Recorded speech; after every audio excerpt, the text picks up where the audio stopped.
নমস্কার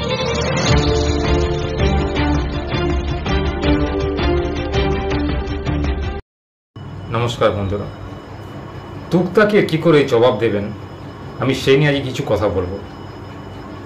তুকতাক মানে কারো কোনো অনিষ্ট করা, তন্ত্রমন্ত্র করে তার জীবনটাকে ছাড়খাড় করে দেওয়া, কোনো মানুষের জীবনকে বিপন্ন করা, তাকে বিপদে ফেলা, তার শারীরিক মানসিক আর্থিক ক্ষতি সাধন করা। এই বিষয়ে কিছু কথা আমি আজকে বলবো আপনাদের। কি করে এই তুকতাকের থেকে নিজেকে বাঁচাবেন, বা তুকতাক কেউ যদি করে সেটাকে কি করে এড়িয়ে যাবেন। আমাদের সমাজে কিন্তু কিছু মানুষ ভালো, কিছু মানুষ খারাপ। বলা বাহুল্য, এই কলিযুগেতে কিন্তু কোনো মানুষ একে অপরের উন্নতি সহ্য করতে পারছে না। এর ফলে কি হচ্ছে, মানুষ ক্রমশ বিপদে পড়ছে, আর্থিকভাবে হয়রানি হচ্ছে, শারীরিক দিক থেকে হয়রানি হচ্ছে। তন্ত্রের একটা বড় জোর আছে। প্রকৃতপক্ষে যে যোগ্য সাধক ভগবানের কাছে সাত্ত্বিকভাবে সে নিজে পরিশ্রম করেন এবং ভগবানকে আরাধনা করেন এক মন প্রাণ দিয়ে, ভগবান কিন্তু তার কথা শোনে, সে যা চায় ভগবান কিন্তু তাকে দিয়ে দেয়। কিন্তু এই চাওয়াটার মধ্যে লোকের কিন্তু অনিষ্ট লেখা আছে, অর্থাৎ সে তার যে চাওয়া সেটার মধ্যে কিন্তু লোকের কোনো ভালো বা কোনো মঙ্গলের চিন্তা নেই। সে সম্পূর্ণরূপে নিজের ভালোর জন্য বা অর্থের বিনিময়ে কারোর ক্ষতি সাধন করার জন্যই কিন্তু এই তন্ত্র সাধনা করে থাকেন। দেখবেন আপনারা ট্রেনেতে যদি যাওয়া আসা করেন, দেখতে পাবেন ট্রেনের ভেতরেতে কামরায় কোথাও কোথাও লেখা থাকে যে বশীকরণ বিদ্যা, 201 টাকাতে বশীকরণ বিদ্যা, 301 টাকাতে বশীকরণ তন্ত্র সাধনা, অব্যর্থ ঔষধ।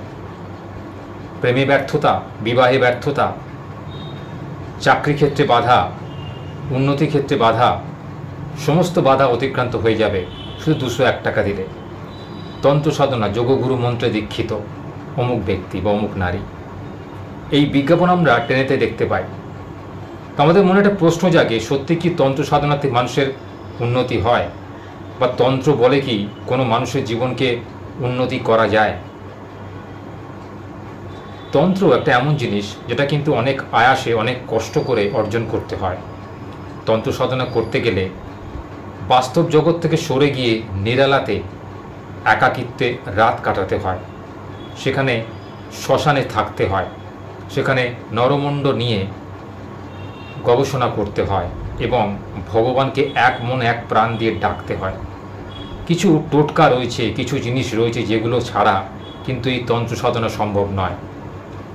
কোনো লোকের অনিষ্ট করতে গেলে বা কোনো লোকের উন্নতি যদি কেউ করতে চায়, কোনো লোকের জীবনের উন্নতি বলুন, কারোকে বশ করা, যেটাকে বশীকরণ বিদ্যা বলা হয়, এটা করতে গেলে কিছু তন্ত্র সাধনার কিন্তু অব্যর্থ ওষুধ রয়েছে যেগুলো কিন্তু আমাদের জীবনে খুব ঘটে যায়। কিন্তু বস্তুতপক্ষে আমরা বিপদের সময় যখন কোনো তান্ত্রিকের শরণাপন্ন হই, সে কিন্তু আমাদের এই ভালো মানুষের সুযোগ নিয়ে আমাদের ক্ষতি সাধন করে থাকে, আমাদের থেকে অনেক অর্থ কামনা করে। যখন সেটা দিতে পারি না তখন কিন্তু তারা আমাদের বিরুদ্ধে চলে যায়। তাদের একটাই উদ্দেশ্য কিন্তু জনতরের প্রকারণে এই জগতে অর্থ রোজগার করা। কারণ ভগবানের থেকে শক্তিধর পৃথিবীতে কিন্তু না আজ অবধি হয়েছে, না ভবিষ্যতে কোনোদিন হবে। মানুষ কিন্তু নিমিত্ত মাত্র। তাই মানুষকে লক্ষ্য রাখতে হবে যে কেন সে আপনাকে তন্ত্র সাধনার মাধ্যমে একটা রাস্তা দেখাতে পারে। তন্ত্র সাধনাটা এমন সাধনা যেটাকে কিন্তু অনেক কষ্ট করে আয়ত্ত করতে হয়। সাধারণ মানুষ কিন্তু এটা করতে পারে না, তার জন্য অনেক কঠিন তপস্যা করতে হয়। দীর্ঘ 10 বছর 12 বছর ধরে এক মন এক প্রাণ দিয়ে ভগবানকে ডাকতে হয়। যে ব্যক্তি যে ভগবানের উপাসক, বিশেষত কালী মাতার যারা উপাসক হয়, তারা কিন্তু তন্ত্র সাধক হন। তাদের কিন্তু এই তন্ত্র সাধনাটা গভীর রাত্রিতে, অমাবস্যার রাত্রিতে শ্মশানেতে হয়ে থাকে। আমরা এটা সবাই পড়েছি। বিখ্যাত সাধক বামাখ্যাপার কথা আমরা পড়েছি, যিনি মা কালীর দর্শন পেয়েছিলেন। তো তিনি তো ভালো ব্যক্তি, তিনি তো সজ্জন ব্যক্তি। পরবর্তীকালে যারা এই তন্ত্র সাধনা করে তাদের জীবিকা নির্বাহ করেন, আমি আজকে তাদের কথা বলবো। মানুষ বিপদে পড়লেই তন্ত্র সাধকের আশ্রয় নেই আমরা। তারা কি আদৌ আমাদের জীবনটাকে বদলাতে পারে? তাদের সান্নিধ্যে এলে কি আমরা আদৌ আমাদের সঠিক রাস্তা খুঁজে পাই? আমার উত্তর হলো কিছুটা পাই আর কিছুটা কিন্তু আমাদের মন আয়ত্ত করে। বিশ্বাস, দেখবেন কোনো কিছু যদি আপনার উপরে বিশ্বাস অর্জন করার জন্য ভর করে, আপনি যদি সেই বিশ্বাসটাকে আঁকড়ে ধরে কোনো কাজ সম্পন্ন করেন, দেখবেন আপনার সেই কাজটা সফল হয়। তন্ত্রসাধকের প্রথম কাজ হচ্ছে আপনাকে এই বিশ্বাসটা করানো যে আপনার জন্য, আপনি যদি সেই জায়গায় যান, সেই পরিবেশে গেলে আপনার মনে একটা বিশ্বাস জাগে যে আমি অমুক ব্যক্তির কাছে এসেছি, তার সান্নিধ্যে এলে আমার উন্নতি হবে বা সে আমাকে জীবনে বাধাগুলোকে কাটিয়ে দেবে। উদাহরণস্বরূপ বলা যেতে পারে আমরা যে হাতে আংটি পরিধান করি, মুক্তো, পলা, প্রবাল, গোমেদ ইত্যাদি ইত্যাদি, এক একজনের ভাগ্যে কিন্তু এই মানে বলা বাহুল্য এইসব পাথর কাজে লেগে যায়। কারণ অ্যাস্ট্রোলজি একটা বিজ্ঞান, এটাকে অস্বীকার করা যায় না। বিভিন্ন গ্রহ নক্ষত্রের সঙ্গে আমাদের জীবনটা কিন্তু বেঁধে রয়েছে। কোনো না কোনো গ্রহের প্রভাব আমাদের জীবনে প্রত্যেকের রয়েছে, কেউ যেটা বিশ্বাস করি, কেউ করি না। কিন্তু সবার উপরে যেটা রয়েছে সেটা হচ্ছে আমাদের আত্মবিশ্বাস, সেলফ কনফিডেন্স। আত্মবিশ্বাস যদি কেউ হারিয়ে ফেলে জীবনে বিভিন্ন কঠিন পরিস্থিতিতে, যেটা ভগবান মানুষকে বিভিন্ন সময়েতে পরীক্ষা নিয়ে থাকে, তার মন পরীক্ষা করার জন্য, তার বুদ্ধি পরীক্ষা করার জন্য, তার ব্যক্তিত্ব, তার সততা পরীক্ষা করার জন্য, এই পরীক্ষায় যে উত্তীর্ণ হয় সে কিন্তু জীবনে কোনো বাধাকে অতিক্রম করতে পারে তার মনে জোর দিয়ে, তার একাগ্রতা, তার ব্যক্তিত্ব, তার শিক্ষা দীক্ষা, তার অধ্যাবসায় দিয়ে। আমার আজকের বক্তব্য, নিজের মনকে এতটাই স্ট্রং করুন যাতে কোনো তন্ত্র সাধক বা কোনো তন্ত্রমন্ত্র আপনার কোনো ক্ষতি করতে না পারে।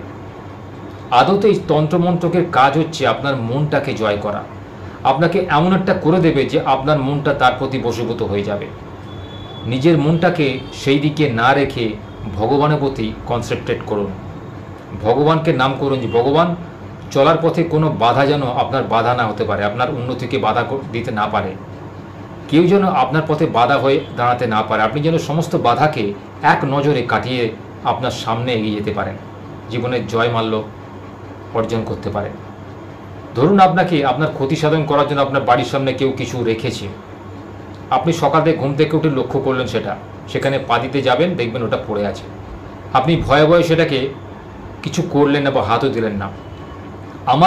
আমার মতে বলে সেই জিনিসটাকে আপনি ছোবেন না, উল্টে তার উপরে জল ঢেলে দিন, সেটাকে ফেলে দিন, যা খুশি করুন, কিন্তু বাড়িতে ঢোকাবেন না। একদম সেটাকে মন থেকে মেনে নিন যে কেউ আপনার ক্ষতি সাধন করতে চাইছে বলে এই তন্ত্র সাধনা করেছে। আপনি যদি তার বিন্দুমাত্র আপনার শরীর লাগান, হতে পারে আপনার কোনো বড় ক্ষতি, কারণ তন্ত্র সাধকের ইচ্ছা অনুযায়ী কিন্তু সেই কাজটা হয়। যে ব্যক্তির কোনো ক্ষতি সাধন করা হয়, জানবেন সেই ব্যক্তির কোনো শরীরের অংশ, উদাহরণস্বরূপ মাথার চুল বা হাতের নখ বা তার ব্যবহৃত কোনো জামাকাপড় যদি সে পেয়ে যায়, তাহলে কিন্তু আপনার সে ক্ষতি সাধন করতে পারে, কারণ সেই বস্তুটার ওপর সে কোনো মানে অশরীরী আত্মাকে নিয়োগ করে আপনার ক্ষতি সাধন করার জন্য। তাই ভুলেও কাউকে কোনো নিজের কোনো জিনিস কখনো দেবেন না, বা যখন বুঝতে পারবেন যে আপনার সঙ্গে অমুক ব্যক্তি ঝগড়া হয়েছে বা সেই ব্যক্তিটা ভালো নয়, আদতে সৎ নয়, অসৎ, সে পদে পদে আপনার ক্ষতি সাধন করতে চায়, আপনি তাকে বারবার পরাজিত করছেন, তবুও সে পরাজয় স্বীকার না করে আপনার ক্ষতি সাধন করতে চাইছে, সতর্ক হয়ে যান। কখনোই কাউকে, কোনো অচেনা লোককে আপনার কোনো ব্যক্তিগত জিনিস ধার দেবেন না বা ব্যক্তিগত জিনিস দেবেন না। সে যতই আপনার কাছের লোক হোক, যদি দেখেন তার ব্যবহারের মধ্যে কোনো মানে মাধুর্য নেই, বরাবর আপনাকে হিংসা করে, আপনার বিরুদ্ধে যেতে চায়, আপনার বিরুদ্ধে কুৎসা প্রচার করে চলে, সেই ব্যক্তি কিন্তু কখনোই আপনার শুভাকাঙ্ক্ষী নয়। সে বারবার আপনার ক্ষতি করেছে, ভবিষ্যতেও করবে, তাকে কোনোদিন ক্ষমা নয়। তাই নিজের মনকে সবসময় এতটাই মানে স্ট্রং করুন বা বলবান করুন যাতে এইসব তন্ত্র সাধকেরা আপনার কোনো ক্ষতি করতে না পারে, বা যে ব্যক্তি এই তন্ত্র সাধকের আশ্রয় নিয়ে আপনার বিরুদ্ধে যেতে চাইছে, আপনার ক্ষতি সাধন করতে চাইছে, তারা যেন পরাজিত হয়। তন্ত্র বলের থেকে সবথেকে বড় বল হচ্ছে মানুষের মন। যে নিজের মনটাকে করায়ত্ত করতে পারে, যে নিজের একাগ্রতা বিচার বুদ্ধি দিয়ে সমস্ত বিচার করে, ভগবানের উপর আস্থা রাখে, তাকে পৃথিবীর কোনো শক্তি পরাজিত করতে পারে না। সে যা চায় তাই পায়। এই চাওয়া পাওয়া নিয়েই কিন্তু আমাদের জীবন। যারা আমরা মন থেকে কোনো জিনিস চাই, সেটাকে যদি সঠিকভাবে 100% নিজের সমস্ত শরীরের বুদ্ধি দিয়ে সেটাকে যদি চাই, দেখবেন সে সেই কাজের সফলতা পাবেই পাবে। কোনো কাজ করতে গেলেই আপনার মনটাকে আগে নিজেকে সংযত করতে হবে। যে কোনো ব্যক্তি আপনার মনকে জয় করতে পারবে না। আপনার মনটাকে এমনভাবে করতে হবে যাতে কেউ আপনার মনটাকে অধিগ্রহণ করতে পারবে না বা বশ করতে পারবে না। এই বশ্যতা স্বীকার করাটা বা নতি স্বীকার করাটা কিন্তু আপনার ওপর নির্ভর করছে। আপনার মন যদি দুর্বল হয়, কোনো বিশেষ ব্যক্তির প্রতি যদি আকৃষ্ট হন, তাহলে অচিরেই সাবধান হয়ে যান যে কেউ আপনার ক্ষতি করতে চাইছে। সেই জন্য আপনাকে বারবার অছিলা দিয়ে আপনার কাছ থেকে কোনো কথা বের করতে চাইছে, আপনার কাছ থেকে কোনো জিনিস নিতে চাইছে যাতে আপনার ক্ষতি করা যায়। আপনাকে মিথ্যে দুর্নাম দিচ্ছে বা আপনার মিথ্যে প্রশংসা করছে, তখনই বুঝে যাবেন যে সেই ব্যক্তি কখনোই আপনার শুভাকাঙ্ক্ষী নয়। সে নির্ঘাত আপনার কোনো ক্ষতি করতে ব্যস্ত। আইদার আপনার শারীরিক ক্ষতি ওর আপনার মানসিক বা আর্থিক ক্ষতি। তিনটে ক্ষতি কিন্তু আমাদের জীবনে মারাত্মক, জানবেন। একটা মানুষকে মেরে ফেলার পক্ষে বেঁচে সে মরে থাকবে, এটা কিন্তু যথেষ্ট। আর্থিক কষ্ট হলে আমরা জীবনে আর বেঁচে থাকার রাস্তা খুঁজে পাই না। আর শারীরিক যদি ক্ষতি হয়, আমরা কিন্তু সেই ক্ষতিটাকে স্বীকার করে নিতে চাই না, কারণ আমাদের শরীর যদি ভেঙে পড়ে, আমাদের শরীরে যদি রোগ বাসা বাঁধে, আমরা কিন্তু কোনো কাজই করতে পারবো না। আপনার শত্রু কিন্তু ঠিক তাই চায়, আপনি দুর্বল হয়ে যান। আর অসুস্থ মনে নিয়ে জানবেন, অসুস্থ শরীর বাসা বাঁধে, এটা নিয়ে আপনি কোনো ভালো কাজ, কোনো উন্নয়নমূলক কাজ করতে পারবেন না। তাই কোনো লোকের কাছ থেকে যখন কোনো কিছু নেবেন, ভালোভাবে বিচার করে দেখবেন যে সে এই জিনিসটা আপনাকে সঠিক মনে বা ভালো মনে দিচ্ছে কিনা। তার চোখ মুখের ইমপ্রেশন দেখে নেবেন, তাকে জিজ্ঞেস করবেন 100 বার যে সে কেন আপনাকে সেই জিনিসটা দিচ্ছে। সে কি হাসি মুখে দিচ্ছে, নাকি মনেতে কোনো ক্ষোভ আছে তার আপনার বিরুদ্ধে, এটাকে কিন্তু বিচার করুন। দেখবেন আপনি এই সমস্ত অশুভ লোকের পাল্লায় পড়ে নিজের জীবনটাকে নষ্ট করবেন না। আপনার কাছে কেউ ঘেঁষতে চাইবে না। আপনি যদি সৎ ব্যক্তি হন, আপনার কাছে কেউ ঘেঁষবে না, কোনো তন্ত্রমন্ত্র আপনার উপর কোনো কাজ করবে না।